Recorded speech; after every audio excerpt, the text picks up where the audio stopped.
everybody. Here we go. It's that time again. Matt Connarton Unleashed, and we are live from the studios of WMNH 95.3 FM in downtown Manchester, New Hampshire. Also on Comcast 97 if you're in Manchester. Streaming everywhere at WMNHradio.org and on the Matt Connarton Unleashed Facebook page. And, of course, you can go to my website, mattconnerton.com, for all of your live streaming options and social media links and contact info and show archives and recipes and limericks. Okay, I made those last two things up.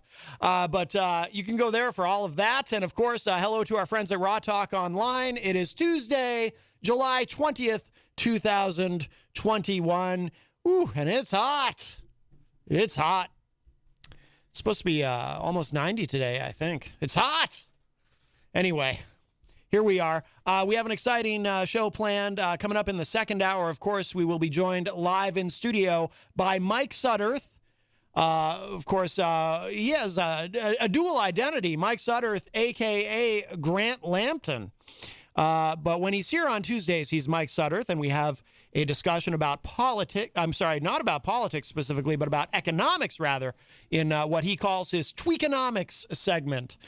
So we look forward to that. And I think what we're going to be discussing today, if I'm not mistaken, and it's completely up to him. You know, he kind of mentions every week what he has planned for the following week. But I think it's going to be dealing, assuming it's still what he said last week, dealing somewhat with the pandemic specifically and the economic ramifications of it.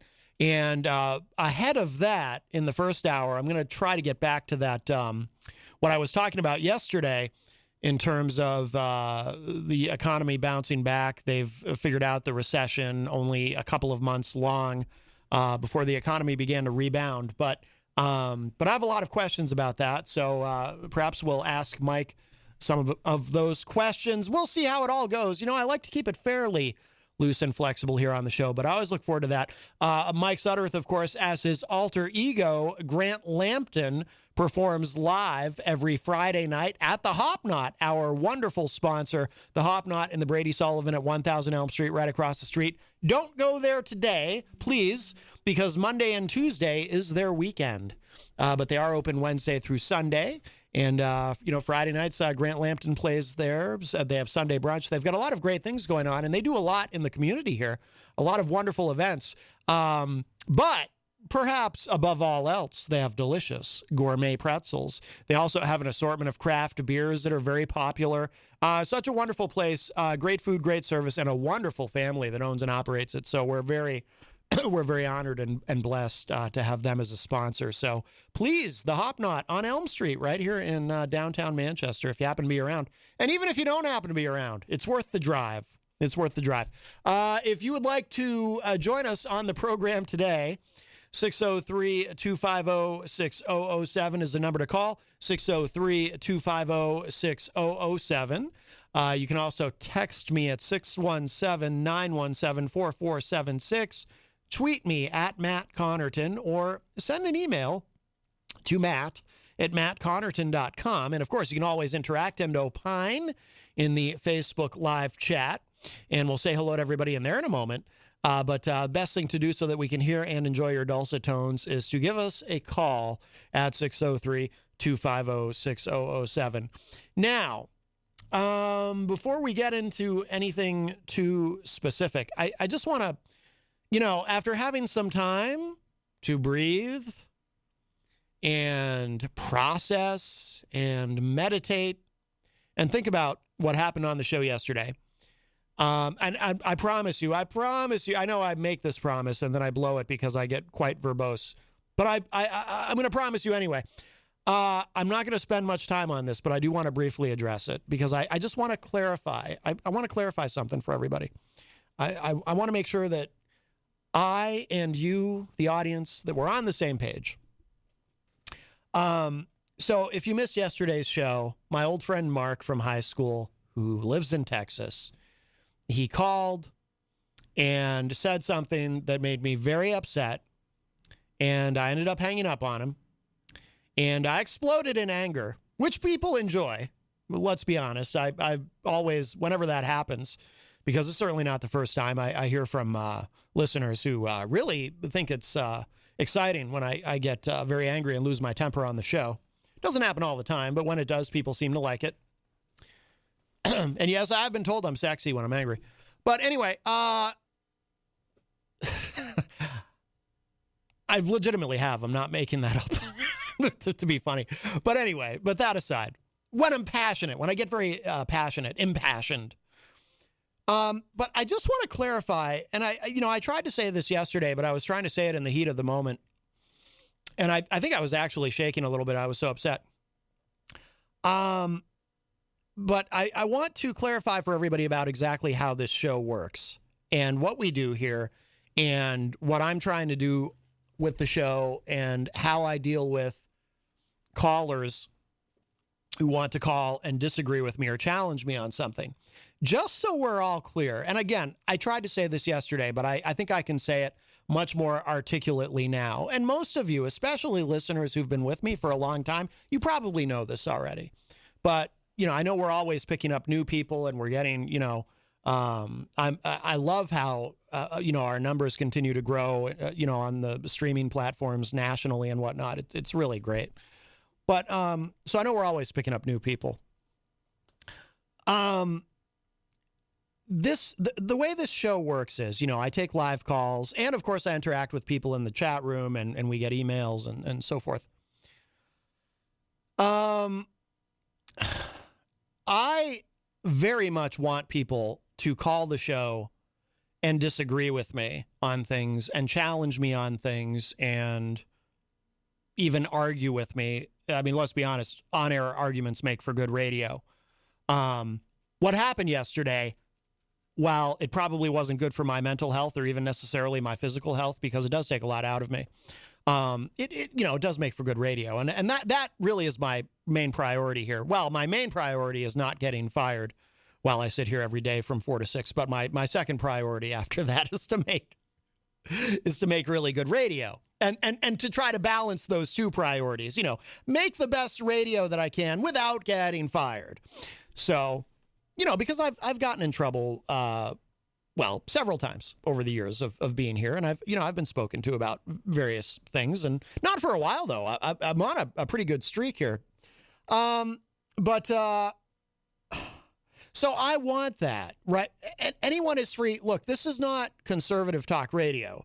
I mean, number one, I'm not a conservative, but also two, the basic business model of, and this has always been my complaint about conservative talk radio, which dominates the political talk landscape on terrestrial radio.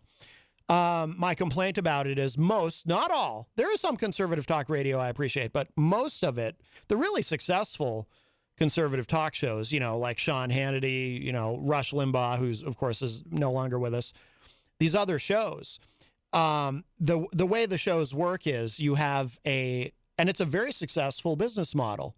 You have a conservative host who only talks to conservative guests and only takes calls from conservative callers. And it's a big celebration of groupthink.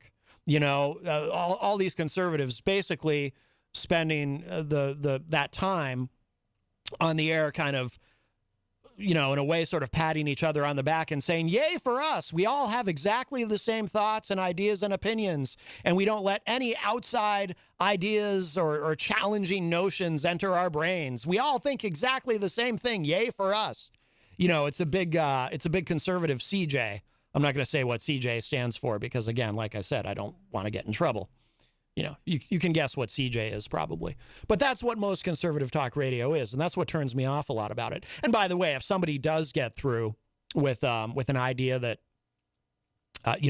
on the phone, if, when they're taking callers, if somebody does get through with an idea that challenges something that somebody else is saying on a conservative talk show, usually the caller is mocked, ridiculed, talked over, hung up on, whatever. So my show is different, and I'm working outside of that model in a couple of different ways. For one thing, I'm not a conservative. I know everyone thinks I'm a big liberal because I spent 4 years plus dumping on Trump, and I still do it. And don't get me wrong, I do think Trump is I don't want to say Satan, but I certainly stand by every horrendous thing I ever said about him. However, you know, I don't particularly think I'm necessarily a liberal. I think I'm kind of a centrist. I've got some libertarian in me. I'm really a political square peg. So I'm really operating outside the paradigm because it's, in my mind, it's hard to pigeonhole me, even though others do, which is fine. I don't mind. Categorize me however you want to in your own minds. That's fine. But the thing is, I love talking to people with whom I disagree. I think it's interesting. I think it's stimulating. I'm a very open-minded person.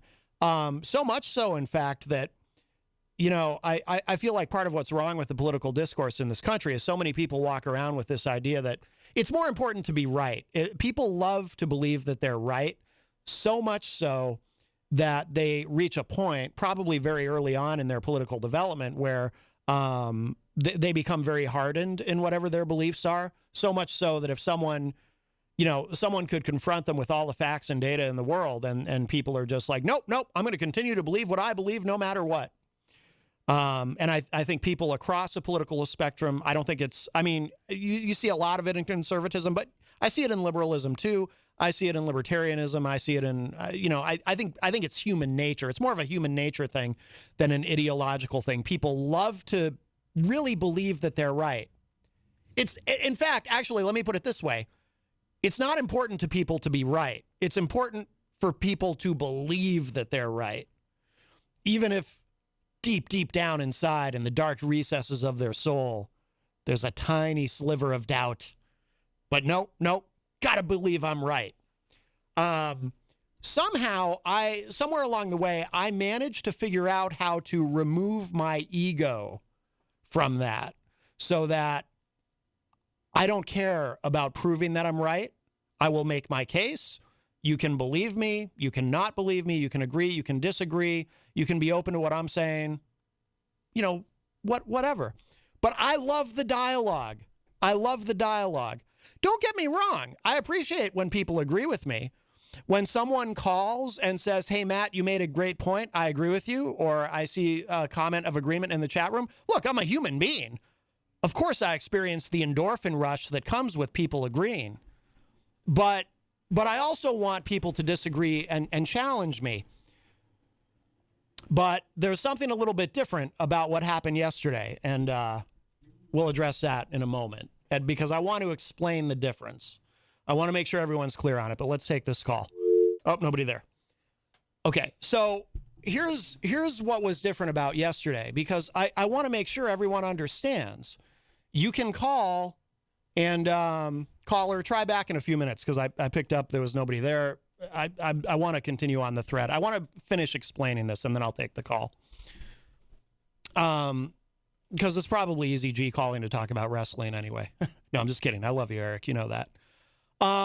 What happened yesterday, though, is I just want everyone to be clear from a policy standpoint what my policy is on this show. What happened yesterday was my old friend Mark from high school called. And he, so I have Mark blocked on Facebook, and I have for a long time because Mark is a COVID denier. Mark is a full-on right-wing conspiracy theorist, you know, thinks 9/11 was an inside job, you know, all of it, right? I don't know if he's a flat earther necessarily because they're kind of in their own special category. Bad day for flat earthers, though. Every time somebody goes up in space, flat earthers across the globe, because it is a globe, weep, I'm sure. But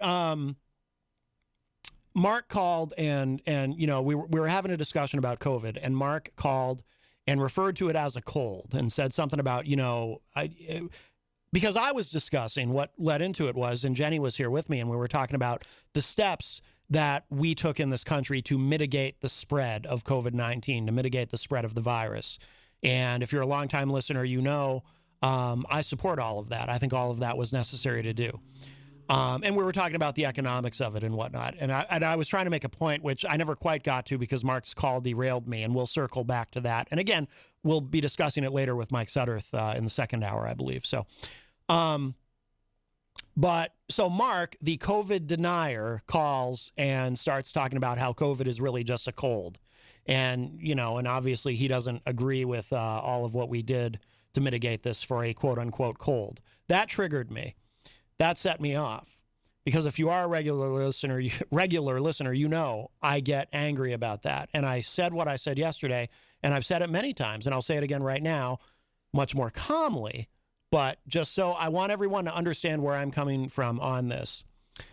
When you're talking about a pandemic, when you're talking about a virus that has so far killed more than 600,000 Americans, which managed to kill more than 500,000 within one single year, when you talk about it like, oh, it's just the flu, because you hear that a lot from COVID deniers. What's the big deal? It's just the flu. Well, there is no such thing as a flu, quote unquote, that kills more than 500,000 Americans within a single year. That's not a thing. So this is on a completely different level. This is a global pandemic. Happens about every 100 years. Look it up, right? So that's what this is. This is not the quote unquote flu. Mark went even further. He didn't even call it a flu. He called it a cold. So he was downplaying it even further. And that makes me, the reason I get so angry is I just find that so disrespectful. I find it, like I said yesterday, and I've said it many times, and I'll say it again. Whenever somebody does that, to me, that's a big middle finger. It's two middle fingers in the air to every single healthcare worker in this country who's, had to work 7 days a week, 16 hours a day, trying to keep all of us, whether you believe in COVID or not, trying to keep all of us from dying. It's disrespectful to the more than 600,000 families that lost somebody to COVID. Listeners, I have people who listen to this show who lost friends and family members to COVID. It's disrespectful to the people, in certain cities at the height of the pandemic. You know what was going on? It's disrespectful to the people who had to do what I'm sure was the incredibly heart-wrenching, heartbreaking job of taking dead bodies, I'm going to start to get angry again. I'm really going to try not to. The people who in certain cities in America had to take dead bodies and stuff them into refrigeration trucks because they ran out of room to put the dead bodies because so many people were dying of COVID and the morgue was full. So they were bringing in, this was happening, whether my old buddy Mark wants to believe it or not, this was happening. Now, Mark probably, because again, he's a conspiracy theorist, he probably thinks that none of these people actually died and they're all crisis actors just pretending to be dead. I don't know. I don't know what goes on in the deranged minds of these people. But to the people whose job it was to pick up dead bodies and shove them into refrigeration trucks, pretty disrespectful to them, don't you think? So COVID deniers make me extraordinarily angry. That's why I got triggered. But the other thing is, and again, I said it yesterday and I'll say it again, mea culpa. I'm sorry I ever did this. In the past on this show, I've had conspiracy theorists on the show. Not a lot. Every once in a while, I've had them call the show. I've talked to them. I've always approached whatever they had to say with great skepticism. But there was a time in my life, in my broadcasting career, when I was open to at least letting these crazy people come on the air and say their crazy stuff. And I'm not open to that anymore. So this is what I want everyone to understand about what happened yesterday. My policy has not changed in terms of I want people to disagree with me. I don't want this to be people patting me on the back and telling me, great point, Matt. I agree with you, Matt. I mean, again, like I said, I'm a human being. I get the endorphin rush from that. When someone says, I agree with you, that's nice. And I appreciate it. I'm not discouraging anyone from doing that. But I also want people to challenge me and disagree with me because I want to have dialogue. I want to have actual, mature, interesting, sophisticated dialogue. And I crave that. It's incredibly hard to do that in this country because, like I said before, it's not important to people to be right, but it is important to people to believe that they're right and to convince you that they're right, even if they're not actually right. So I want that, but a line has to be drawn somewhere. And I'm not entertaining any conspiracy theory nonsense anymore. So whether it's COVID denialism or, geez, it was a few months ago, I got an email from a flat earther who wanted to come on the show. I'm not getting into any of that anymore. You know, you can, if you want to disagree with me on, look, I love talking about politics. I'm a political junkie. I have been my whole life. I got interested in politics at an unhealthily young age. I was a little kid watching presidential debates and just eating that up. I mean, a little kid, like 8 years old and watching this stuff and just being completely captivated by it. I'm a lifelong political junkie. Love politics. But I cannot any longer entertain this crazy town fantasy land stuff, which is becoming increasingly more difficult to avoid, unfortunately, because over the years, and we had a conversation about it with a great caller yesterday, I think it was Robert from Salem, Oregon. We were talking about what we've seen over a couple of decades now, this melding of conservatism and conspiracy theorism. And the two have melded together to the point that I think recent polling shows, 1 in 3 Republicans believe that the Democrats stole the election for Joe Biden. I think 1 in 5 Republicans believe that Trump is going to be reinstated in August.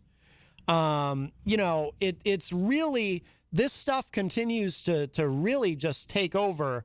I mean, conservatives have always been somewhat prone to conspiracy theories, but it's worse than we've ever seen it. So it makes it harder and harder to avoid all the nonsense, but I'm just not going to tolerate it. And because I see the danger of it. See, like I said, I used to entertain that stuff. If somebody crazy wanted to come on and display their crazy on my show, I would allow it because I thought it made for good radio, and I'd even goof on people sometimes, like they'd start talking and I'd be playing the Twilight Zone theme or the X-Files theme while they were talking, or, have some fun with it. I used to be open to that. I'm not anymore. Because it's dangerous. This stuff is dangerous. We're still very much in a global pandemic. It is now a pandemic of the unvaccinated, but COVID-19 is raging. The infection rate is growing exponentially among the unvaccinated in this country. This part of the country, the Northeast, we've done very well. We've done very well. I feel very safe here. As a fully vaccinated person, I feel very safe here. In the South, they're doing horribly because, the South is full of people who believe that if you get vaccinated, the government is now going to track you, or you'll never be able to have children, or whatever else. Bill Gates is going to begin to control your brain, or, George Soros is going to come to your house and kidnap you, or whatever crazy nonsense these people believe. And it's so dangerous. It is so dangerous. I didn't used to see this stuff as dangerous. Somebody talking about 9/11 being an inside job. I never, okay, make your case, whatever. But we're at a point now where this is so dangerous because conspiracy theorism is putting it's putting children in jeopardy because we can't get to herd immunity, because we can't wipe out the virus because of all the COVID deniers / anti-vaxxers in this country. Kids are going to be going back to school soon, and we will not have effectively wiped out COVID-19. Or at least mitigated it to the point where it was not a threat to our kids. Look, there's a part of me that says if anti-vaxxers want to continue to spread COVID-19 amongst themselves and continue to get sick and die, fine.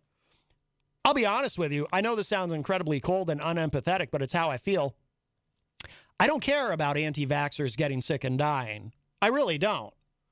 No offense to any anti-vaxxers out there, but if you're an anti-vaxxer and you're refusing to get COVID-19 because you're some combination of stupid and, you refuse to get the vaccine rather because you're some combination of stupid and crazy, and you get sick and you end up on a ventilator in the hospital, well, that was your choice as far as I'm concerned. I have no more sympathy for you than I would for, say, I don't know, a drunk driver who gets into his car and then goes careening 80 miles an hour into an oak tree and dies. I don't have any sympathy for that individual. You know, they made a horrible choice. What's the expression? You play stupid games, win stupid prizes, So if it were only the unvaccinated who wanted to continue to spread the virus amongst themselves and get sick and die, well, whatever, that's their choice. You can be stupid, you can make bad choices, you can get sick and die. But unfortunately, there is this other problem is that, there are innocent children who are going to be going back to school. And with the Delta variant, younger and younger people are getting very sick because, one of the things that the sociopaths of the world like to say is, who cares about COVID? The only people who die are old people. And who cares about old people? Which is number one. Well, you should. Regardless of somebody's age, they're still a human being. You should care. But also, no. I mean, obviously, older people are more vulnerable to getting perilously ill from COVID. But there are young people who have died. There are very young people who have died. I just saw a news story about a 30-year-old healthcare worker who happened to be an anti-vaxxer, 30 years old, got COVID. Died. 30. So, you don't know. So we could have done the right thing and all worked together. Trump could do the right thing. See, what should have happened is Donald Trump should have made a major PR, offensive. He should have gone on every show that would have him on every cable news network and say, look, please, everybody get vaccinated. Remember, I'm the guy who I made the he could even spin it. I would accept him spinning it any way he wanted. He could tell everybody that he personally went to the lab and developed the vaccines himself. I wouldn't care. But if Donald Trump went out and was all over the media imploring people to please get vaccinated, every MAGA cultist in America would be getting the shot, and we could finally put this to rest. But he won't do it. He won't do it. And now he's even downplaying the vaccine. So because of that, all it would take from him, even just one major interview on cable, if he sat down with Sean Hannity, and Sean Hannity now, for whatever reason, I mean, better late than never, I guess, although it's still inexcusable that it took this long. Sean Hannity is now actually imploring people to get the vaccine. But if Trump did a sit-down interview with Sean Hannity and said, Sean, I really want everybody to get vaccinated. It's so important. Everybody's got to get vaccinated. Millions of MAGA cultists would say, oh, daddy wants us to get vaccinated. I guess we better get vaccinated because, he's their Messiah. They will do whatever he tells them to do. If he says get vaccinated, they'll go get vaccinated. If he downplays it, they'll continue to behave like anti-vaxxers. So, we're never going to get to herd immunity. Not even close. But I just anyway, the point is, to circle back to my original point, Jen Psaki says that a lot. I will accept your calls, and you can disagree with me on anything, but we have to exist on the same plane of reality. We have to agree on some sort of established set of facts. And if you're going to call and spout nonsense, and yes, it is particularly triggering if you're a COVID denier. I'm not talking to COVID deniers on the show, period. If you want to talk to me about policy around COVID, I'll talk about that with you all day long. I'm into it. Let's do it. But if you're going to call and tell me it's just the flu, it's just a cold, again, that's a big middle finger in the air to 600,000 families that are missing someone tonight at their dinner table. And it's a big middle finger in the air to my audience, because I've heard from many people in my audience for this show who have lost someone to COVID, and we're just not doing that on this show. You know, I'm not entertaining that nonsense. We have a call. We'll grab this. Hi, welcome to Matt Connarton Unleashed. Who's this? Hey, Matt, it's Ron. I'll be real fast. Hey, Ron. I did lose a friend to COVID, and he didn't have a cold, you know. Right. He had COVID. Exactly. And yesterday when I heard that guy make that comment, I figured he might have, when you guys hung up, I figured he might have really scratched his head a little and said, yeah, that comment was wrong. And I thought he might have called back to correct it, but I know he didn't. I guess he said something on the computer. You read it, and you didn't like it. And the only thing I can say is that's as crazy it is. I mean, that's like as bad as what the president said about McCain. So, you know what I mean? It's just certain things that just shouldn't be said. Right. Well, you know, and to answer your question, Ron, too, I know for a fact that my friend from Texas, I mean, first of all, he's a hardcore right-wing conspiracy theorist. He's all in. So someone who will remain nameless, of course, because I want to respect this person's privacy, but someone did send me a screenshot of what Mark from Texas has been posting. Now, by the way, Mark from Texas, thank you for promoting my show.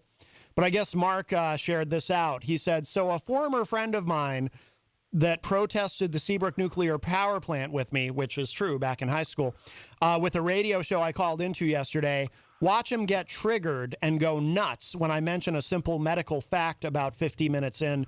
This is mind control to have such an emotional response to truth, and it saddens me to see it with someone I once called a friend. So no, he has not had a moment of clarity, and it's not coming. It's not coming. So yeah. What can you do? You can't, you can't save some people. It is funny to me that, obviously he thinks I'm some sort of sheep, I guess, from his comments, but there are people who can go on YouTube and watch some videos of crazy conspiracy theories and believe everything they see on YouTube. And then they think those of us who exist in reality are the sheep. But what can you do? Right. Yeah. I mean, this is America. I'm glad everybody's got the right to freedom and say what you want to say, but just absolutely. Give it some thought. Absolutely. Yeah. Yeah. I got to engage your mind first, but right. What can you do? All right. That's my 2 cents. All right, Ron. I appreciate the call as always, my friend. Bye-bye. All right. Bye-bye. Always nice to hear from Ron. Well, that does open up a line for you, and I will take your calls. I did want to, Ron's timing was perfect because I had really wrapped up on the point that I was saying, although there are some Facebook Live comments on the subject that I do want to get to, which we will do in a moment. But the phone line is open for you, 603-250-6007, 603-250-6007. You can also text me at 617-917-4476. Tweet me at Matt Connarton, or send an email to matt@mattconnerton.com. And, of course, you can opine and interact in the Facebook Live chat. Let's get to those. I just want to remind you, though, too, if you're just joining us, coming up in the 5 o'clock hour, we'll be joined by Mike Sudderth for his weekly Tweakonomics segment, which has been getting, I've been getting a lot of great feedback on that. People are really into it. Dirk Don from Arrogant Media is in our Facebook Live chat. Dirk says, Texas secession when? I don't know if Mark from Texas specifically is a secessionist, but I assume that he is. I assume he buys into all of that. Mike Pelopita, who is a top fan, says, hi, Matt. Good afternoon, everyone. Mike, of course, from another one of our wonderful sponsors here at WMNH, Queen City Cabinetry. Miriam Banish joins us in the chat room. Miriam apparently was on the morning show and says, y'all know I was joking about wearing the same clothes, right? I'll have to go back and check that out, Miriam. I haven't gotten a chance to look at or watch look at or listen to this morning's The Morning Show. The Morning Show with Peter White, which is, of course, weekdays from 7 to 9 a.m. here at WMNH, with a replay from 2 to 4 right before this program. But we have a call. Hi, welcome to Matt Connarton Unleashed. Who's this? How you doing, Sweet Cheeks? It's Pauly C. Pauly C. from Retro Spectrum Radio with Pauly C. How are you? Hanging in there. How are you, buddy? I am well. You said that a little aggressively though. There, buddy. What's are you calling to throw a conspiracy theory at me? Are you a flat earther, Pauly C? No, Okay. no. Flat earthers amuse me though. I think they're like the court jesters of today. You know what's funny about flat earthers? Like I said before, they're kind of in their own separate category.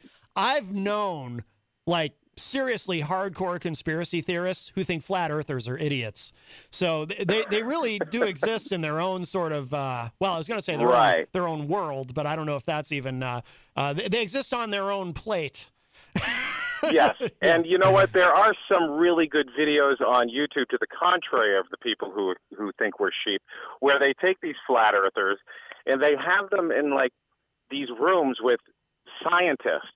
Ooh, scientists. Rocket scientists. Yeah. Showing them physically, as if they were 5-year-olds, how the sun revolves around the sun, and I mean the Earth, yeah. and there's just no getting through to them. They don't believe what they're actually seeing, but yet they can't justify their point when they're with the scientists on these documentaries.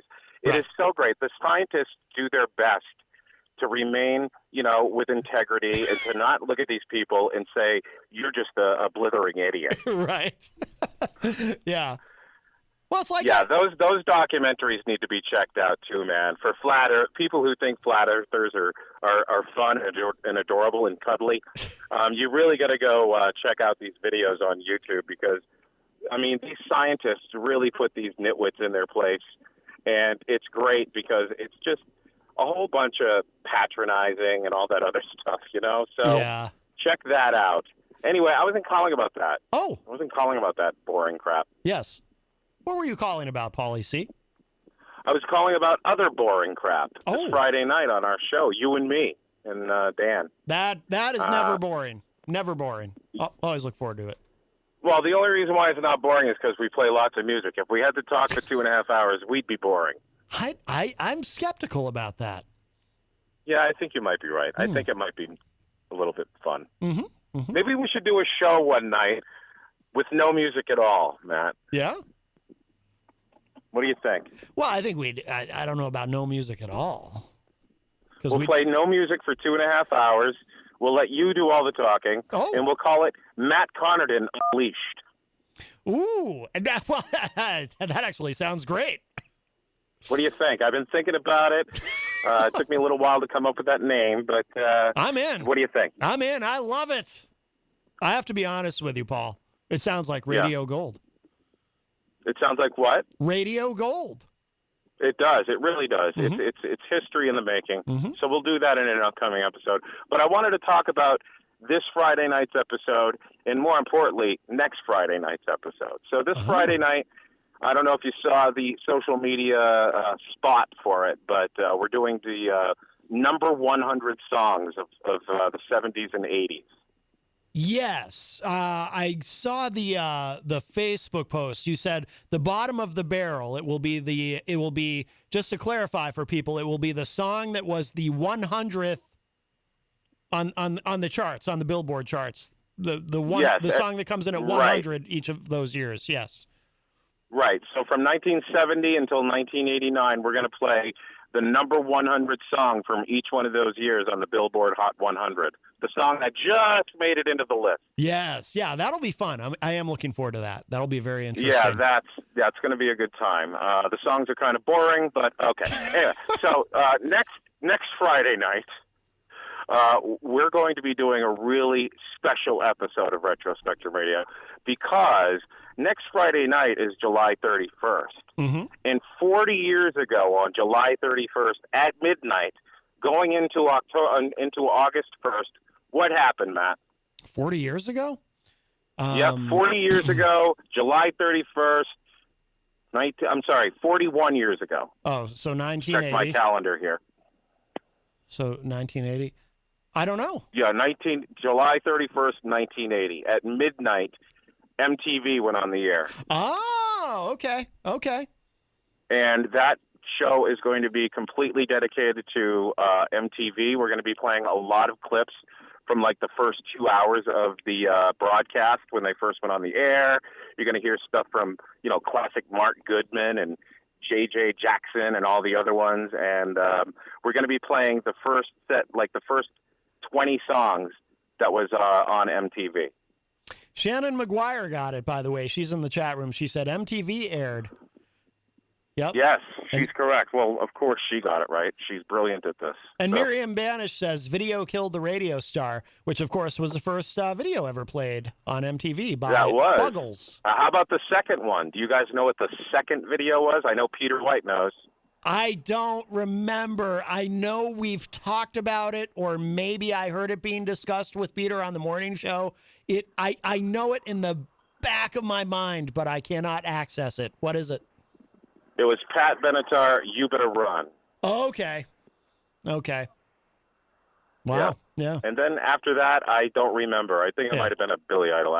Who knows? But anyway, we're going to do the first 20 or 25 songs that MTV put on the air back in 1980 on August 1st at midnight. Very cool. That'll be a lot of fun. I'm looking forward to that. I always look forward to Friday nights. I always do, too. It's so much fun hanging out with you guys, man. I like dimming all those lights, and, we got that wonderful punch bowl in the corner spiked with, sorry. Oh, boy. Yikes. Yeah, I'll tell you what, talk about breaking the fourth wall, Pauly C. Woo. Right. Don't give away all the secrets.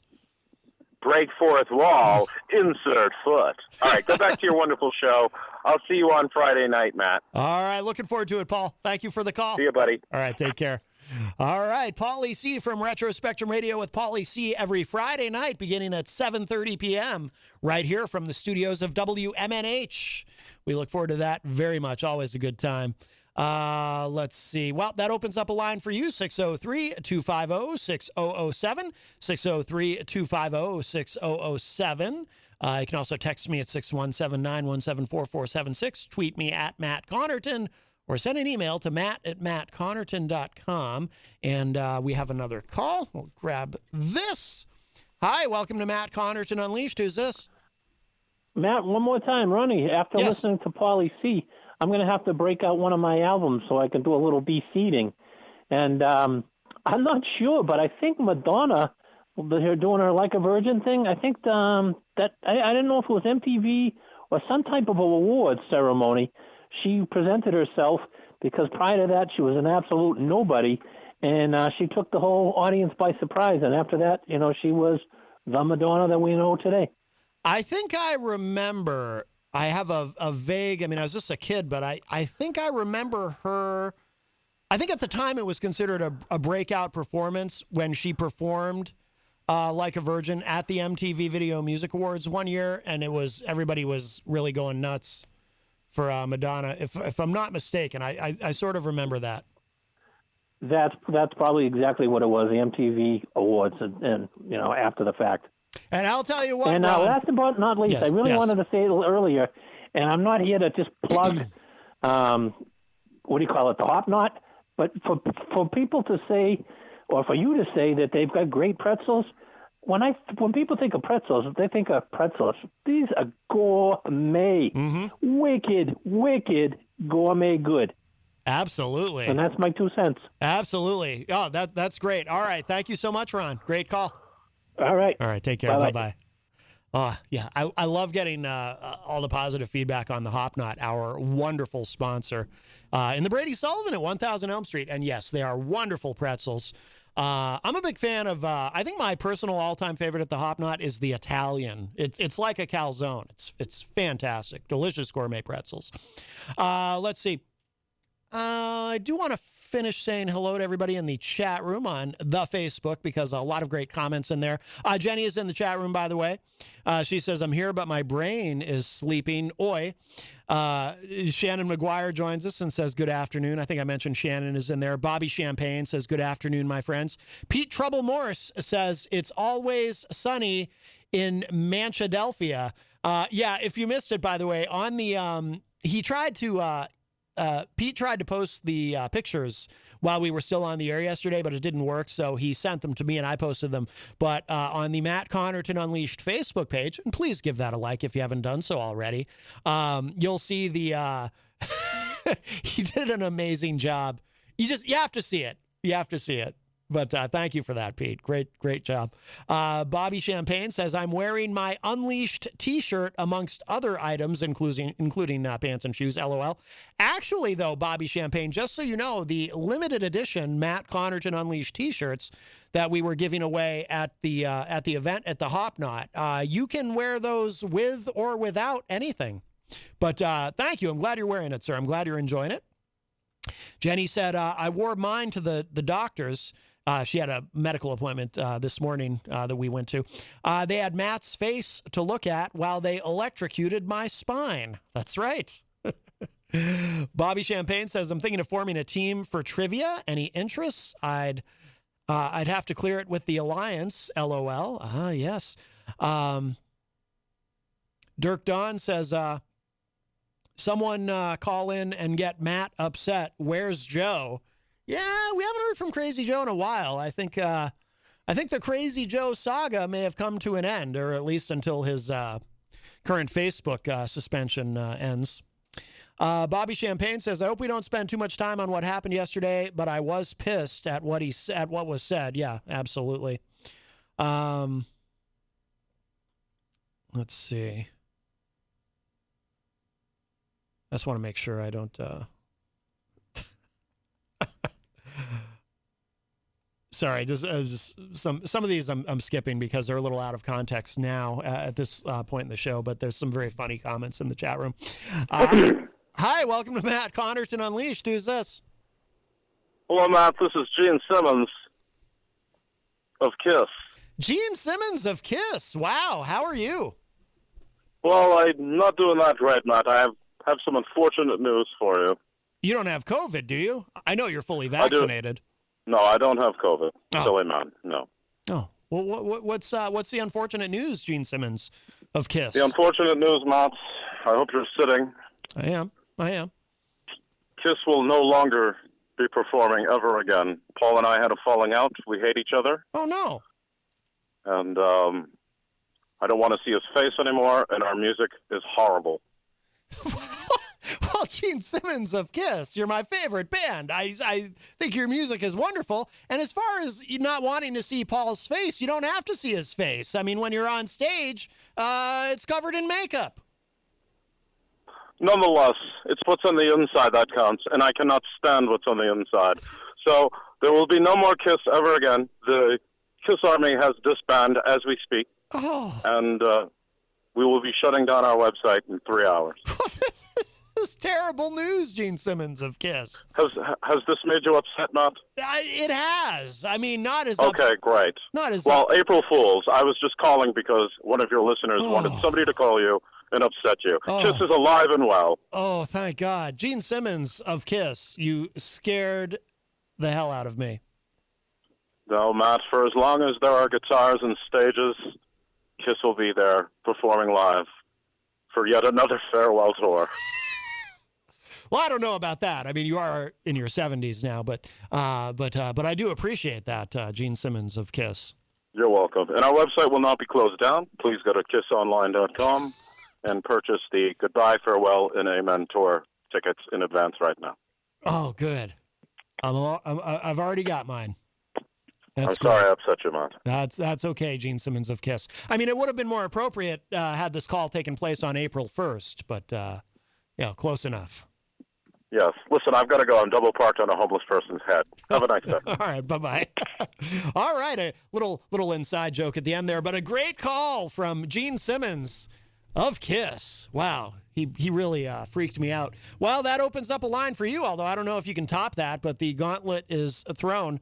603-250-6007, 603-250-6007. By the way, somebody mentioned Crazy Joe. I think I see virtual Crazy Joe on the computer.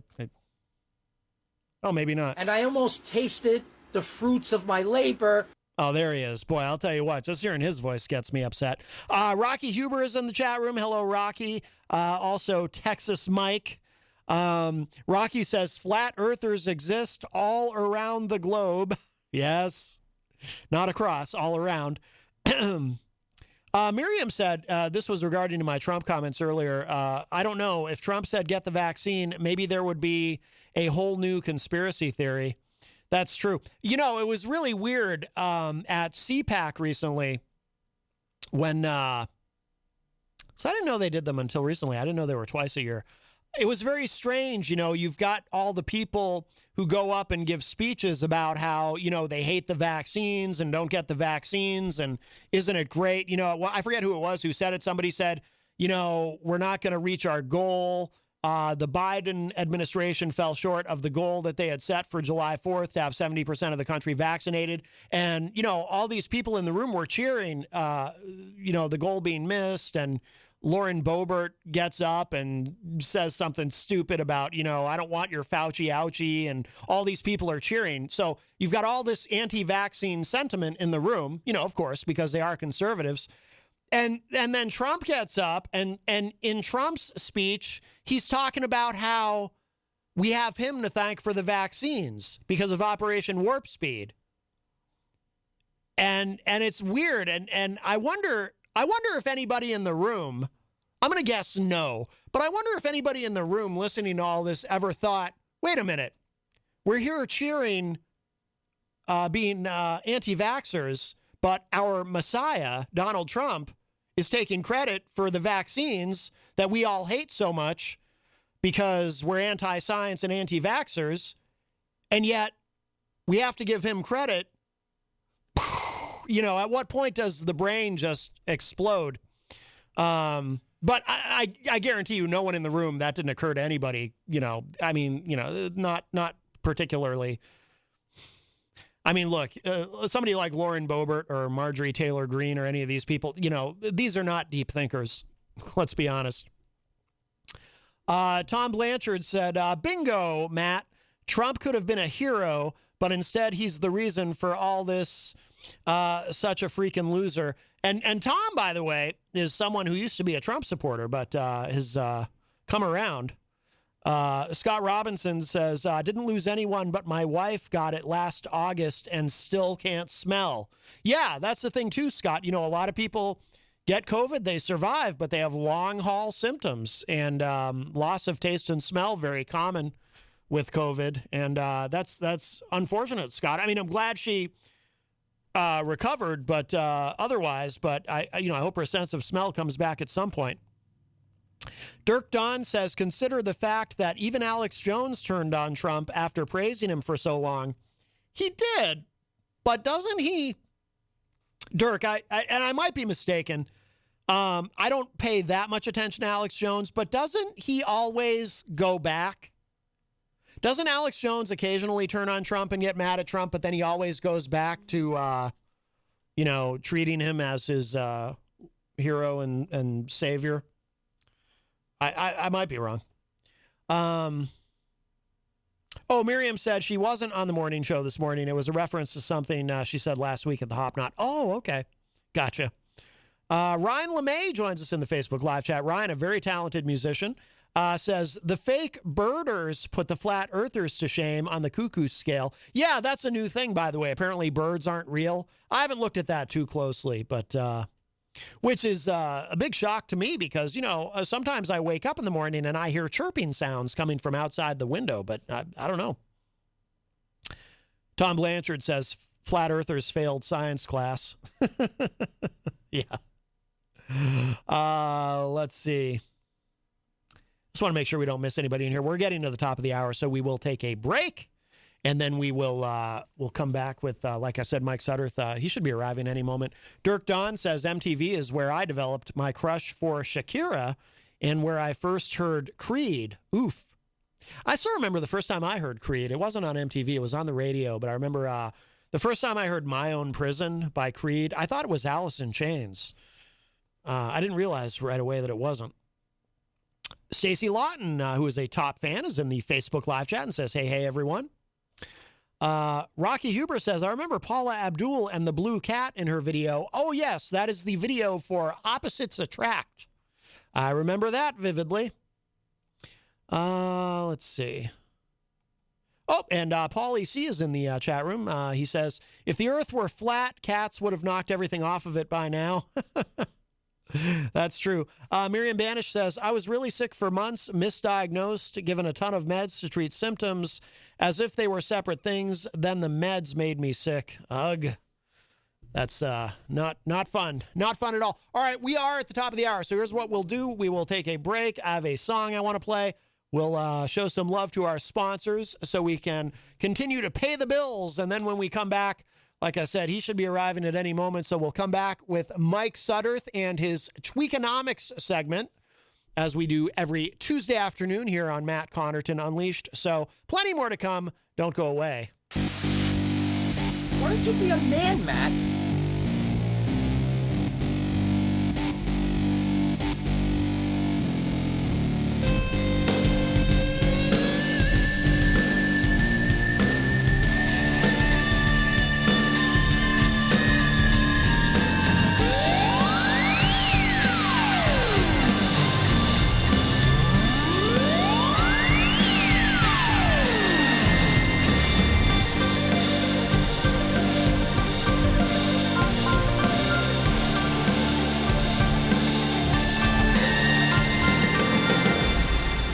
Welcome back, everybody. We are into hour number 2, numero dos, of Matt Connarton Unleashed, and we are live from the studios of WMNH 95.3 FM in downtown Manchester, New Hampshire. Also on Comcast 97 if you're in Manchester, streaming at WMNHradio.org, and on the Facebook, on the Matt Connarton Unleashed Facebook page. And of course, you can go to my website, mattconnerton.com, for all of your live streaming options and social media links and contact info, etc., etc.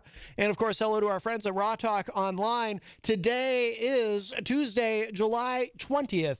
2021. Nice to have you all with me. Mike Sudderth should be here. I haven't heard from him, but I assume he's on his way. Hopefully nothing's wrong. He's usually early. But he'll get here when he gets here. That's okay. Maybe he got out of work late, but Mike, of course, should be here for his weekly Tweakonomics segment here on the program. Let's see. If you'd like to join us, you can call us at 603-250-6007. 603-250-6007. You can also text me at 617-917-4476. Tweet me at Matt Connarton, or send an email to matt@mattconnerton.com. And of course, you can interact and opine in the Facebook live chat. But we'd love it if you call at 603-250-6007. I do want to remind you, of course, that we are proudly sponsored by the Hop Knot in the Brady Sullivan at 1000 Elm Street, right across the street. Don't go there today because Monday and Tuesday is their weekend, but they are open Wednesday through Sunday. They have, as our friend Ron mentioned when he called earlier, they have delicious gourmet pretzels that are really, really good. So good. And they have craft beer. They have quite the assortment of craft beer, actually. They have wine. They have Grant Lampton performing there live every Friday night from 7 to 9 p.m. They have Sunday brunch. They've got a lot of other great events going on. Make sure you follow them on, they do a lot on not only Facebook, but on Instagram. If you want to follow their posts, I recommend it. The Hop Knot on Elm. Just great food, great service, and a wonderful family that owns and operates it. And they're very active in the community here locally in Manchester too, which is so nice. That's why they were able to have, like when we were there for the Juneteenth event, and they had so many other local businesses in the area participating. Just a real great community effort. Such a great day. We've had some great days there recently. Juneteenth was great last week. It'll be a week ago tomorrow. We did our wonderful live remote from the Hop Knot, got to meet some great people, see some great people we had already met as well, gave out a lot of shirts. By the way, Chris, at Bunny's, if you're listening, I will stop by this week, I promise. All we have left for shirts are extra large and small. So I'll bring you one of each and you can tell me which one you want. They're big supporters at Bunny's convenience store right up the street. They've always got WMNH playing in there, and I know Chris is a big fan of the station and of the show. Tammy, who works there as well. I think I met Tammy once. So that's cool. I love the, I don't know. I kind of think it's funny to think about, like, yesterday somebody going into Bunny's and this show is playing and they hear me flipping out at Mark from Texas. That's kind of fun, kind of a fun thing to think about. And our friend Mike Sudderth is arriving here in the studio. While Mike gets situated, we have somebody new who's entered the Facebook live chat as well. Or actually, no, she wasn't there earlier, but Stacey Lawton says, my dog is 15 today. We're having a party for him, and we're having ham mashed potatoes with boiled carrots and vanilla cupcakes for dessert so he can have a little tiny piece of cake. Wow, I didn't know you could feed cake to a dog. I guess maybe you can feed anything to a dog. I don't know. But Mike Sudderth is here. How are you, Mike? I'm well, thank you. Yes. Tardy, but here, in good shape. Yeah, no worries. Let's see. Where's Jenny? She just texted me. Stacey also wants a shirt. Did she? Yeah, she said, where are you? I said, in the elevator. Oh. I came in here and she's not here. Yeah, no, she's at home. Oh, wow. Yeah. Remotely. Yeah, well, she had so we had to go to Portsmouth today. She had a medical thing, and so, yeah, she's at home recuperating. Got it. Well, she had your back here as I was in the elevator. She texted me and yelled at me. Oh, she did? Well, Wow. she didn't yell at me. No. Just concerned, want to know where I was. Yes. Well, you're usually early, but that's fine. I keep it loose and freewheeling. Yeah, I like to improvise. Yes. We were late getting to her appointment, actually. We hit terrible traffic. There's construction going on 101. And Up towards the Seacoast? Right? Yeah. And it set us back like easily 20 minutes. Ouch. I mean, it worked out okay, but oh, geez. So are you, should I hit your music? Are you ready for your Tweakonomics? Tweakonomics, yes, I'm ready. All right, here we go. I've got the drum roll, please. Queued up. Good afternoon, Manchester. It's Mike Sudderth, and I do this thing called Tweakonomics that Matt Connarton is kind enough to let me do here on Tuesdays, normally at 5 o'clock sharp, and I was in traffic too. No worries. No, I wasn't. But I thought we'd talk about some stuff today, pick up on some of the stuff we left off, and shoot the breeze as everybody awaits payday here. By the way, I wanted to ask you about, did you see the articles about, they figured out that the recession was 2 months long from the COVID, from the shutdowns and everything? I did not. That doesn't sound right to me at first jerk, but yeah, it was 2 months. Yeah, supposedly, but maybe we'll come back to that. I just wanted to throw that out there. No, I've not heard of that. But I'll let you go ahead and. I thought the whole bloody year and a half was a recession. well, depending on what side you look at it. Some are claiming otherwise. It's interesting. It is interesting. But I'll let you go ahead and start wherever you want to start, and maybe if we have time, we can circle back to that. Sure. Well, maybe on that note about businesses doing well.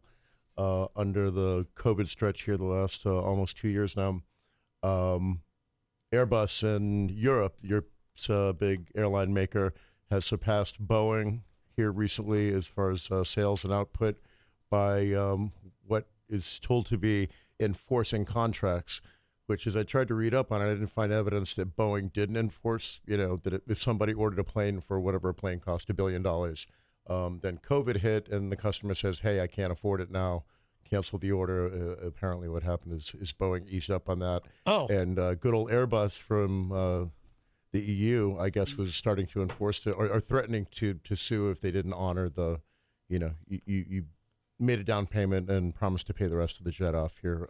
They enforce these contracts.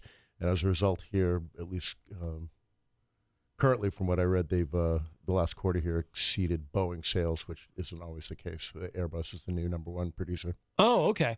Yeah, I would imagine there must have been a lot of instances where companies just weren't able to follow through on their financial commitments. Sure, during the understandably pandemic. too. I was kind of emotionally bamboozled. Like, well, is that the humane thing to do, or people plain don't have the money?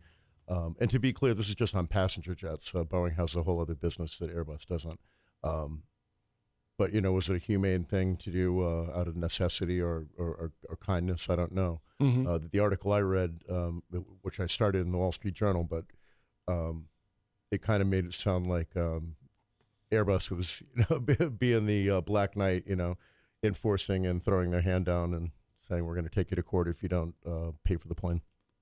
Is that common, by the way? Do you know? Because I mean, if a company, it seems to me, if a company can't afford to live up to a financial obligation in a contract, what do you get from suing them?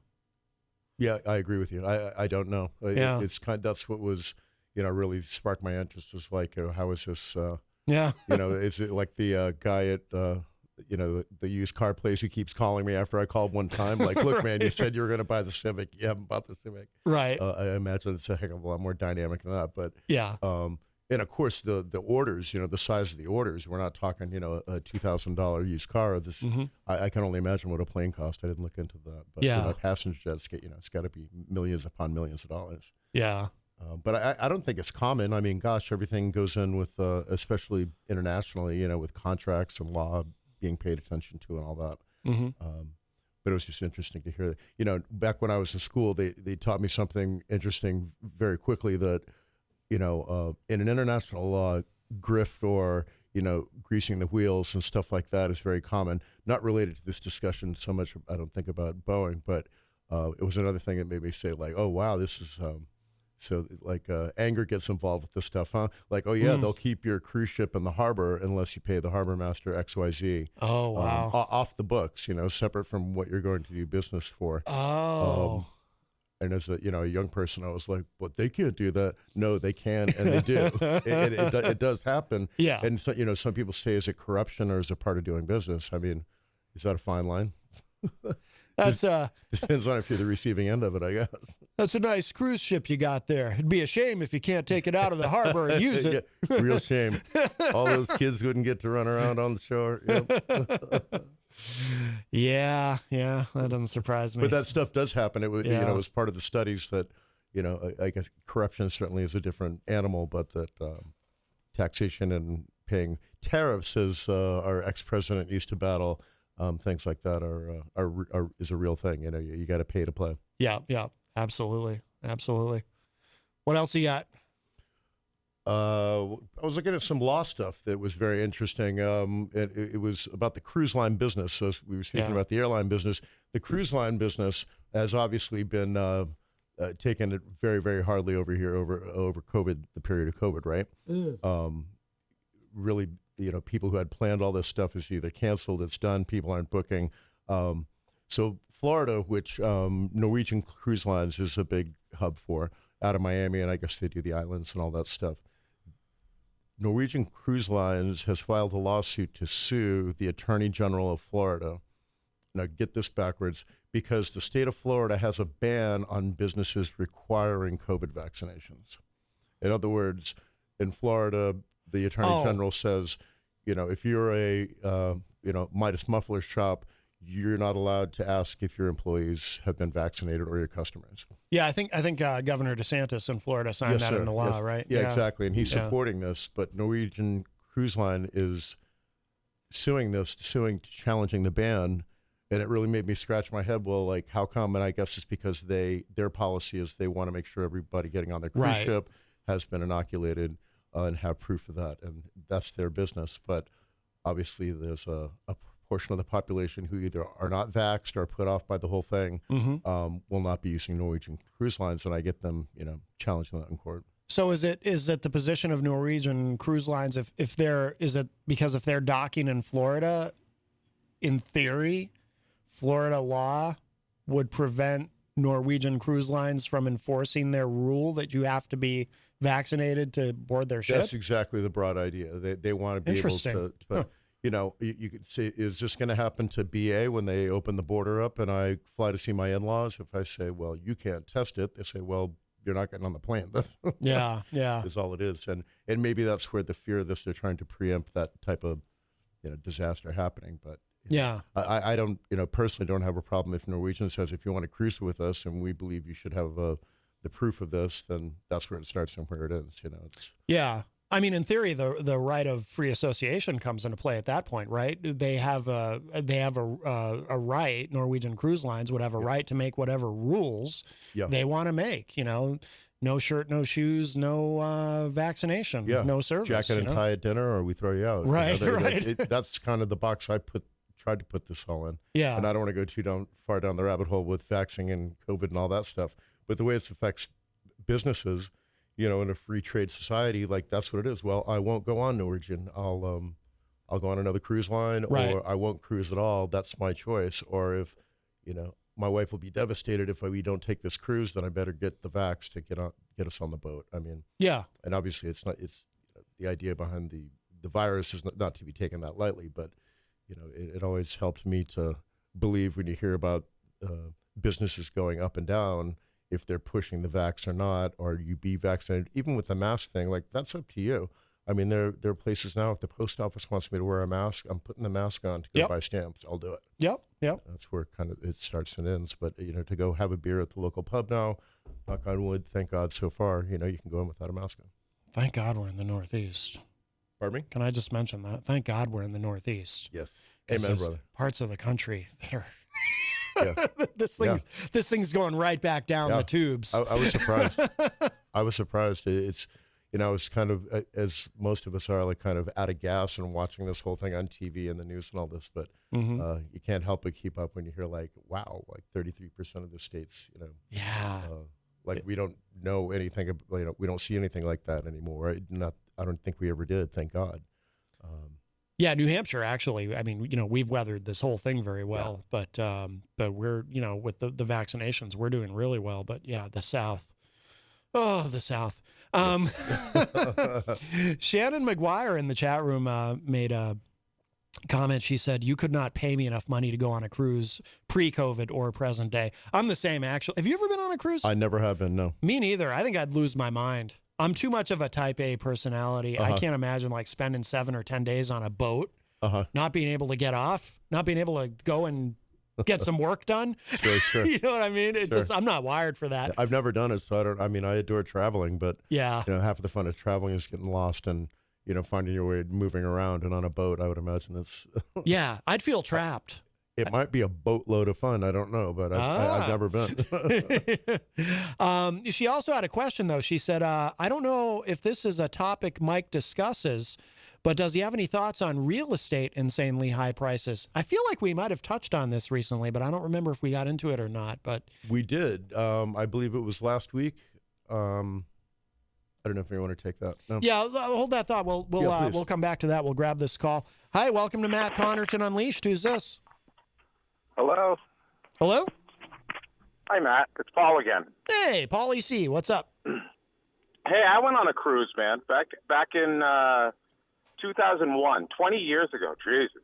Wow. 20 years ago, I went on a cruise. And when I went through Royal Caribbean Voyager of the Sea, which at the time was the largest cruise ship in the world. This thing had 17 decks on it. Dear God. Every deck had restaurants and nightclubs and bars and activities and lots of water sports on a boat. Lots of things to do. It was actually quite fun. And and I'm really into the Love Boat, as you may or not know that. But back in those days on the Princess Cruise Lines, those boats only had a capacity of 600 people. Now, the cruise ship that I went on 20 years ago had a capacity of about 2,500 people, and the ships that are built today dwarf the ship that I was on with the 17 decks. They're huge. You could spend a whole week on this boat and not even see everything, every part of the boat. Yeah. So I could understand about feeling maybe a little claustrophobic, but it's just impossible on a boat these days. Was They're it so expensive? huge. They're like the town of Hooksett, for Christ's sake. Was So, it really expensive? Yeah. The cruises are expensive. I remember after we got home and did all the pricing of everything from the ticket to the food and drinks and souvenirs, we spent about $6,000. Uh-huh. Wow. Yeah. And that was 20 years ago. So. Ouch. Yeah, I just think I would feel trapped. It's not claustrophobia. I would just feel trapped. Like I would want to be able to leave the boat, and I wouldn't be able to leave the boat, and I would be frustrated. I'm neurotic about that kind of thing, though. Like I'm the kind of person, if I'm going somewhere with a bunch of people, I want to be the one to drive, because I want to be going in my car because I want to feel like I can leave at any time. You know what? Yeah. I'm that guy. Right. Yeah. Sure. Absolutely. No, I got you. And besides, you do get off the boat every day. You get off the boat in Jamaica. You get off. I mean, depending on where you go. We took a cruise where it was a 7-day cruise with 6 stops. There was only one night in the middle of the week that we didn't stop anywhere, and it was great. I mean, the boat that we were on had like 12 nightclubs. You know, so I mean, you're just busy all the time, drinking, getting wasted. So who's to say it's not worth the $6,000? Did you have kids too with you? Oh, Yeah. Oh, yeah. And when we landed in Jamaica, I mean, that was quite a day. I mean, a cab driver came and picked us up, and first thing we did was we got a whole bunch of weed, and we smoked some down, and we hung out at Mick Jagger's mansion, and it was really such a great experience. Then we got back on the boat. Wow. It sounds great, actually. Yeah, aspects of it sound great. Aspects but, of it, yeah. I'd have to. But again, never haven't been on a boat. I don't know. It's fun. I enjoy flying. Yeah. You know, especially internationally. It's taking a movie and rest up. But I can only imagine what it'd be like. You don't have to worry about driving. You just take the elevator up or down, right? After you go out for a couple of drinks. Oh yeah, and it's endless. I mean, the boat that I was on had an ice skating rink on it. You know, I mean, there's just endless things to do on a boat that you wouldn't imagine were possible on a boat. Yeah. And they're just, I mean, and if you see little short documentaries these days on YouTube about cruise ships and cruise lines and where they've gone over the past 20 years from when I was on it, again, it made the boat I was on look like a dwarf. They're just enormous, and the things that they have to offer on a cruise are something that you would get if you went to one location in a small town like the Bahamas or something like that, a small island, so. Not everyone will get this reference, but did you meet any sort of B-level former television stars when you were on the boat? You know what? It's funny that you mentioned that as a joke, but I did. When I was on that cruise, John Bauman was on that cruise, a.k.a. Bowser from Sha Na Na. Get out of here. Wow.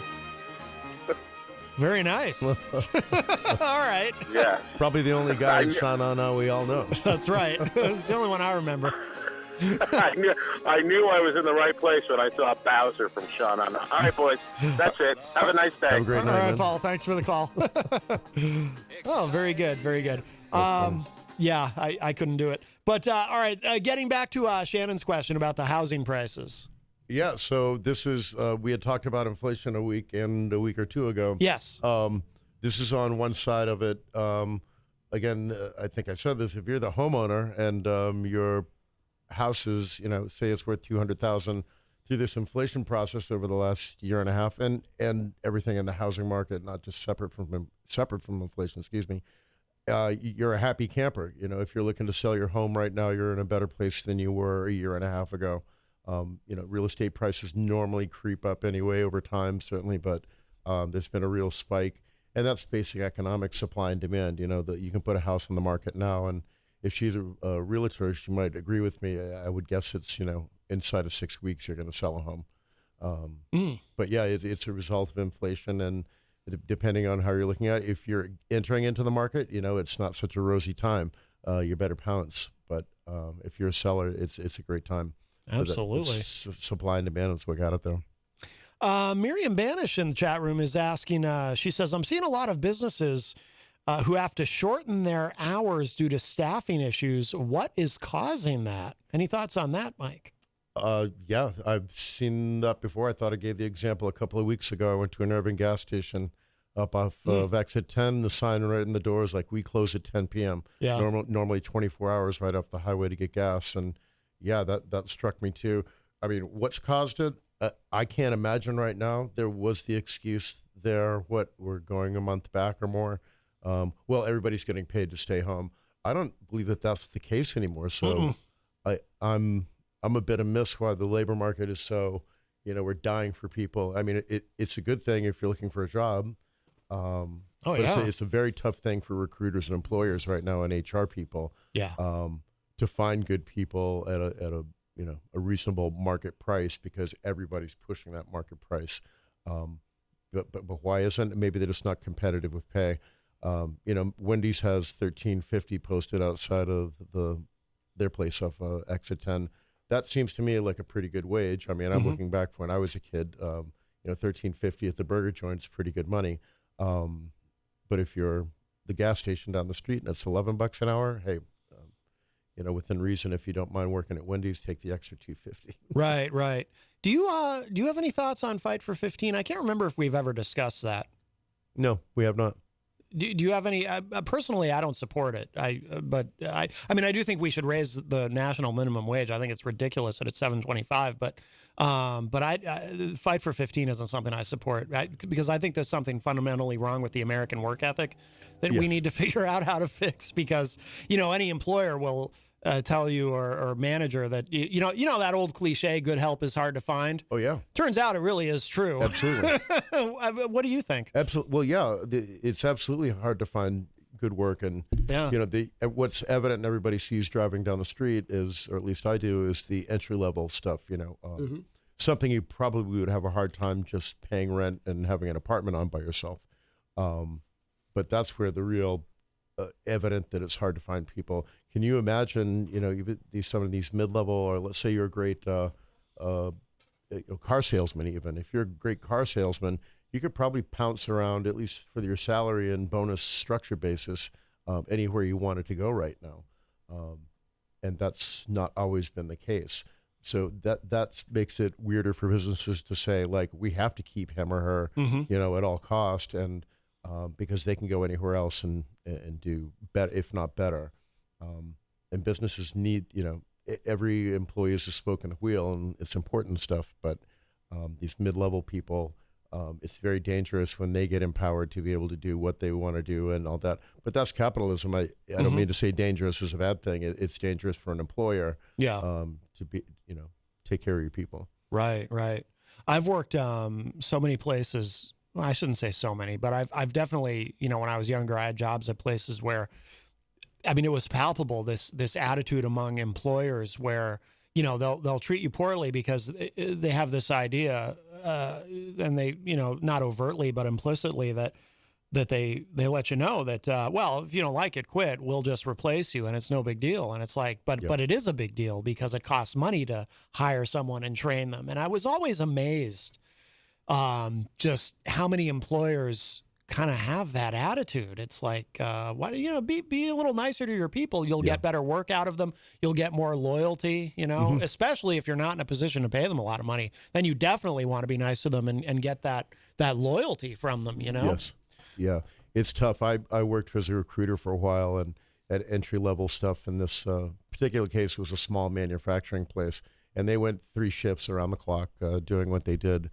But it was real tough to get people in there because the managers or supervisors on the floor had that very same attitude. Like, look, I need you to come in here and do this and take care of it for me because I'm under the gun, without really, and people never stayed there long enough.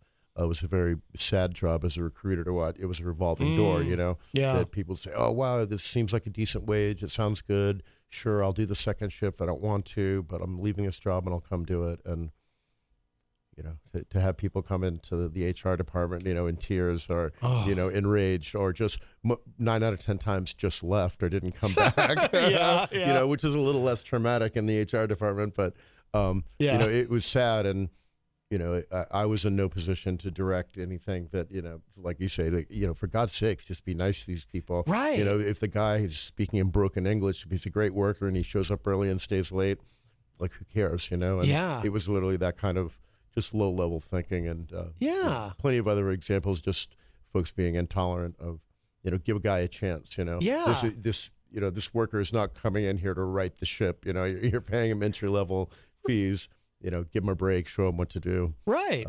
But that was manufacturing, and some of those low-level things can be tough like that. Yeah. Who else had a reputation, and I want to say it's changing, was Amazon, For a long time I had always heard, from friends and people I knew that, Amazon's great down in Lowell, but gosh, they're tyrants and you can't blink without this or that. And, I'd like to think that they're probably evolving in that direction because they've made such a hell of a lot of progress. I mean, we've all seen it. I happen to work up on exit 10 And when I drive up that way, the trucks, it's a hub up there, the old Lowe's, and then behind the movie theater, it's a convoy, man. There's just tons and tons of these ice cream trucks, they look like. Yeah.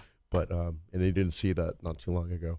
But it's fascinating that I would imagine all these men and women and kids who are going to work for this place and working in the warehouses, I've not heard that it's a gulag there anymore. Right. Well, that's good. There's that Amazon processing center in Hooksett. Sometimes I go to the gas station, the Irving it's not Irving, I'm sorry, Circle K that's kind of across the street from it. And I'll go there in the morning to get my because it's kind of close to where we live up.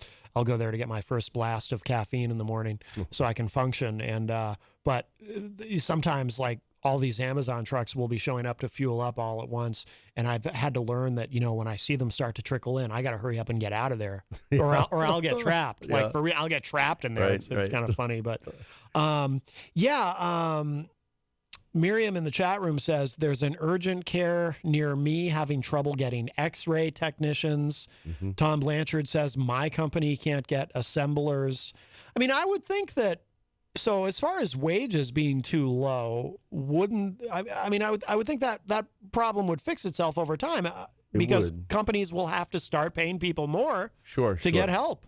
Well, and nobody's, very few people are able to stay out of the workforce by choice in some form, while they say, well, I, don't want to do this, or, they don't pay enough. At some point, economics direct that, like, okay, I need to get a paycheck.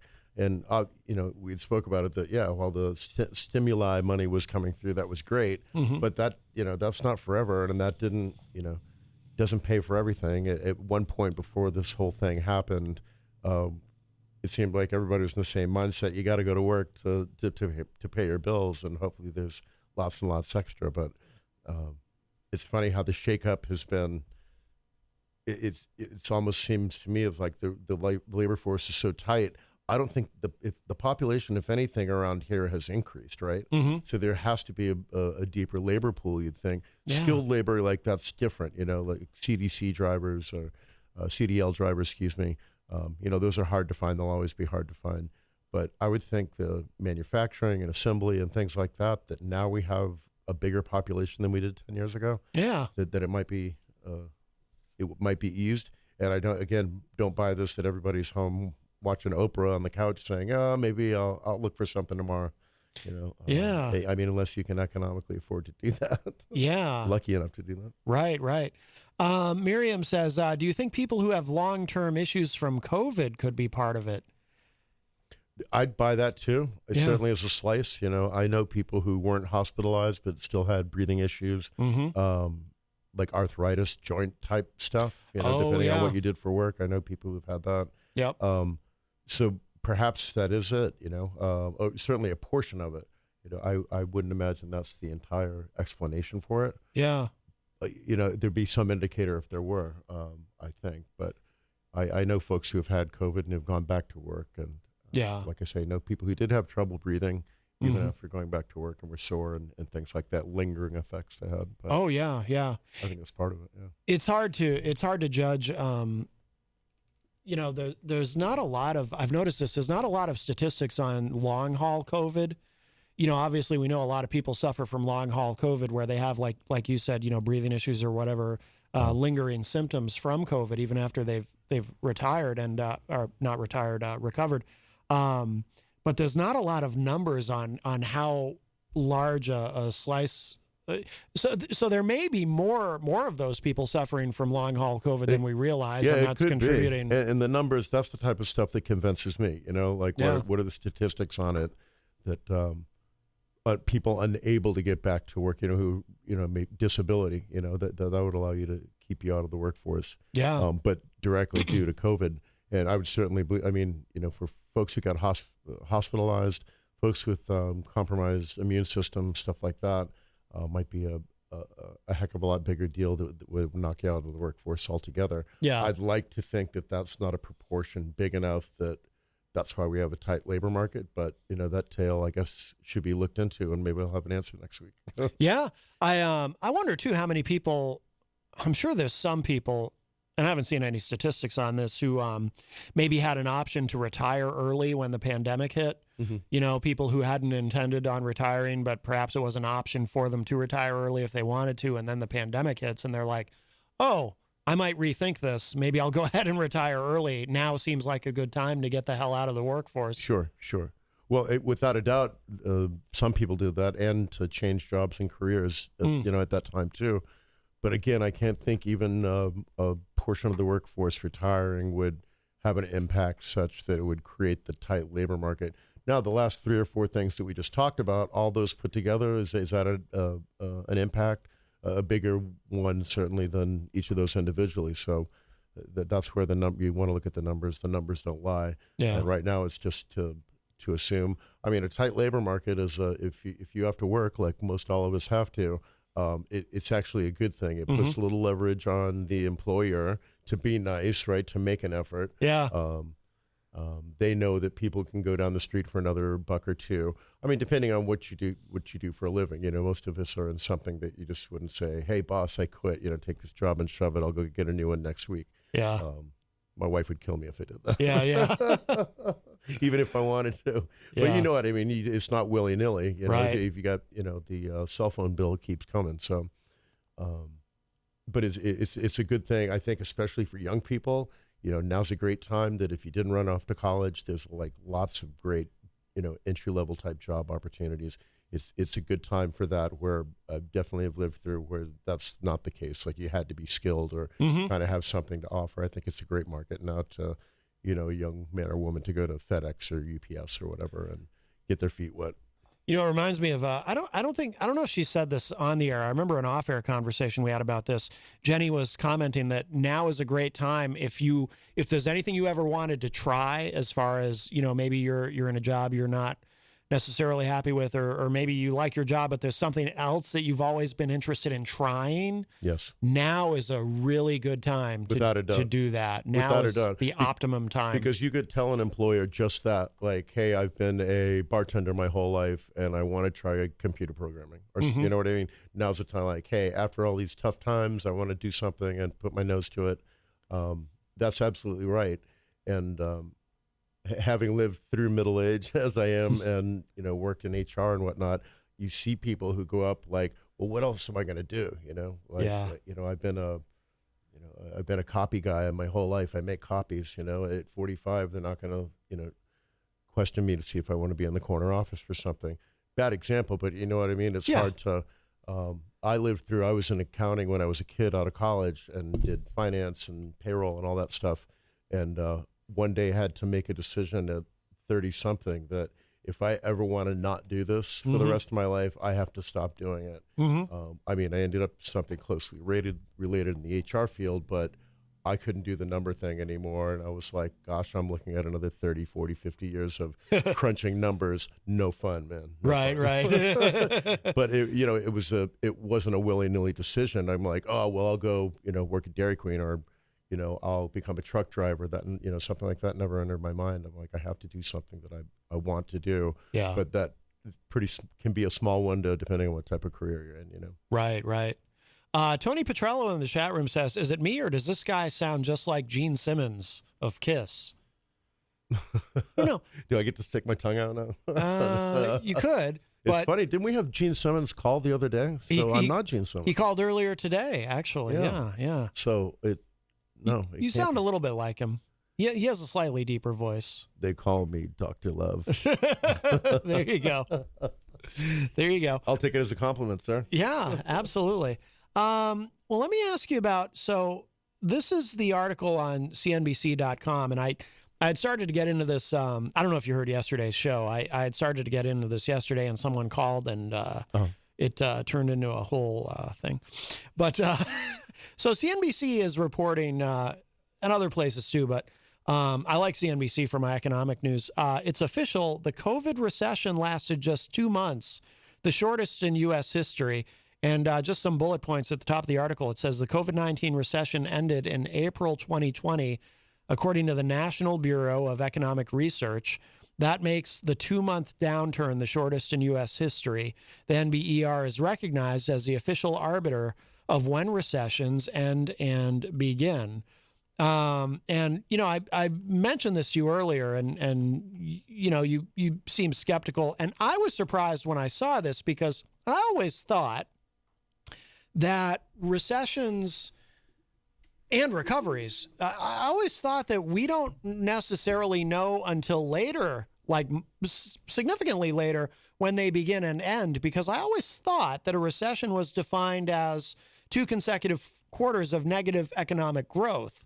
Yes. So maybe with technology, the metrics for how we gauge this have changed or something. I don't know, but this article is saying, according to the NBER, that we already know that the recession lasted 2 months. Is that possible? Well, I could, according to their metrics, I believe that is the truth. What exactly are those talking about? They said it was only 2 months.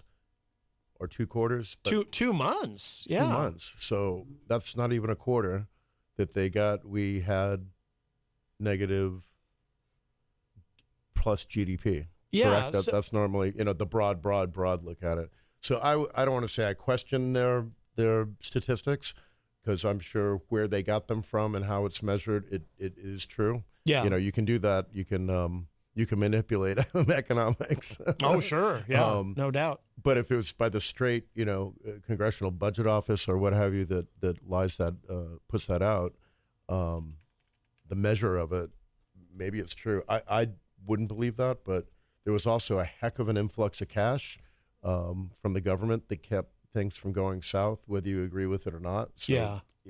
Maybe it was just a hiccup. The 2 months sounds kind of weird. Well, it says here, the COVID-19 recession is in the books as one of the deepest, but also the shortest in U.S. history. The official documenter of economic cycles said Monday, according to the NBER, it lasted just 2 months. The drop featured a staggering 31.4% GDP plunge, GDP, gross domestic product, in the second quarter of the pandemic-scarred year. It also saw a massive snapback the following period, with previously unheard of policy stimulus boosting output by 33.4%. So I guess. So I'll buy that, Yeah. loosely. I will buy that, and that's why they did it. But it was, government infused, which if the idea was to shorten and or end the recession, job done, right? Yeah. I don't know how, when I start to look at where we're going now economically, at least in the short term, that it harmed us. Mm-hmm. But if it, it's a positive, if the darn recession was only 2 months and we had this amazing backdrop, comeback, that, you get a $2,000 check, most of us didn't stick it in the bank. Right. That's Ronnie's old trickle-down economics that does work. Now, I'm skipping down because this addresses the question that I had about what we call a recession. It says here, conventionally, a recession is defined as 2 consecutive quarters of negative GDP growth, which this recession met after the first quarter fell. Oh, I'm sorry, after the first quarter, this explains it, in 2020 fell 5%. But the NBER noted that in normal times, a recession lasts more than a few months. Quote, however, this is from the NBER. They said, quote, however, in deciding whether to identify a recession, the committee weighs the depth of the contraction, its duration, and whether economic activity declined broadly across the economy. The recent downturn had different characteristics and dynamics than prior recessions.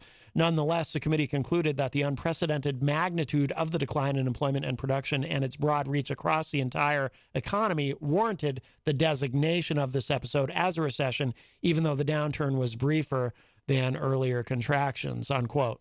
So I guess that's another way of just saying, well, this was a really unique situation. Yeah. But there, we can't then compare it to the beginning of your description, a quarter, a downturn of a quarter. That's 3 months, and here we are talking about 2 months. Yeah. But the key word here is they also said the committee. That means a bunch of folks sitting around the table say, well, based on how bad it was, and I believe it was, the contraction they talked about, versus the way it snapped back, which it did, we can say it's the short. But this is not your traditional black and white number economic explanation. It's this committee, whoever you said it was the NBR or NBER. NBER.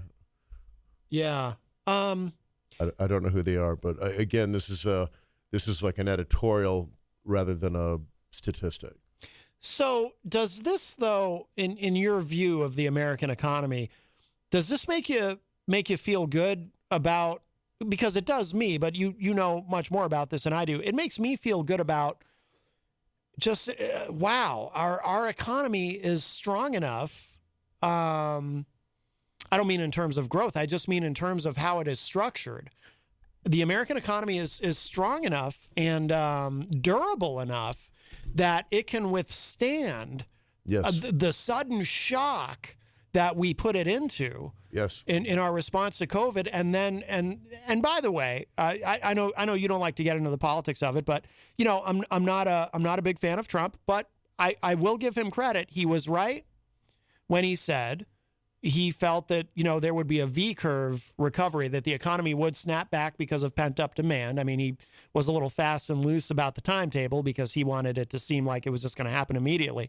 But the economy did snap back. And whereas, you know, some people thought, you know, this was such a shock to the economy, we might have a recession that drags on for a long time. Some people believe that. I mean, one of the great structures about America is, you know, how things are manufactured and the free market and all of this, that, you know, you can almost say, like, to me, it's a no-brainer that it was going to, once you open up businesses again and people go back to work and things start humming along again, I have great faith, and I think everybody should, in how the country is kind of structured to produce things. And a lot of that has to do with, you know, being left alone to do it. You know, once the government kind of gets out of the way, things start to bounce back up a little bit. That's a broad stroke, but that's certainly what I believe. And even when things were really bad here a year ago, I said, you know, as soon as they take the cuffs off here, I think things will get much better.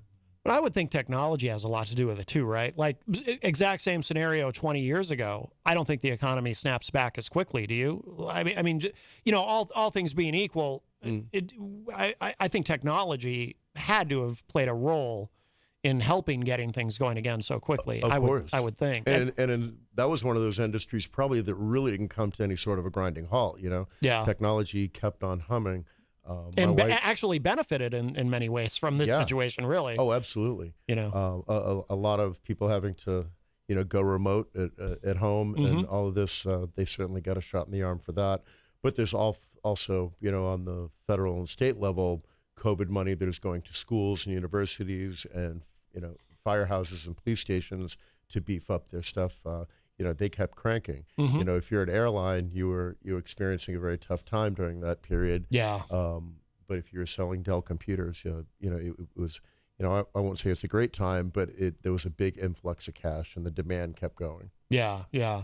Well, we're already just about out of time. Mike, another great segment. Thank you. You know, everyone really enjoys this a lot. So excellent. And we should remind everybody, of course, too, that you will be at the Hop Knot on Friday night, 7 to 9 p.m. as Grant Lampton, your alter ego. Yes, I want to send a shout out to Gonzo. Oh, I was playing in the park this weekend at Rob Acevedo's downtown basketball jam. Yes. And this silly man and this pretty lady and a little kid were sat down next to me, and he started painting and spray painting and doing a bunch of neat stuff with, and I said, hey, what are you doing? He's like, I'm going to make some action painting. And didn't think anything of it. He clapped and was real nice to me, and we left. And just yesterday, I was downtown, and I saw Mike again. He's like, hey, my name's Mike. He said, hey, Mike, how you doing? And I said, good, Mike, what's up? He's like, I'm Gonzo. Yeah. And I'm like, oh, he didn't tell me at the park that was Gonzo. It was so funny. Oh, wow. And he was painting on the Jersey barriers down near Lowell Street. But I want to send a shout out to him. I've heard his voice and heard of him through you guys and many people for a long, long time, and finally got to see his face. So, oh, that's awesome. Hello, Mike. Very cool. Very cool. And by the way, do you have anything else coming up this week that you want to plug, or is it just the Hop Knot on Friday? It'll be just the Hop Knot, I believe, depending on whether I do get out to the 603, but that's a day by day. But my steady gig is right across the street here at the Hop Knot in the Brady Sullivan Plaza. I'll be over there playing for Kenny and his crew, and you are cordially invited. Wonderful, wonderful. Well, Mike, thank you so much, My as pleasure. always. And, of course, if you missed any part of today's show, it'll be up in just a little bit at WMNHradio.org and at my website, mattconnarton.com. And we're going to get out of here. Stick around, though. I think tonight is a replay of Retro Spectrum Radio. Thank you to Pauly C. again for calling in earlier, and everybody who we heard from today, Ron, and anybody I'm forgetting. Thank you all. Love you all. And we'll talk at y'all a little bit later. Ciao.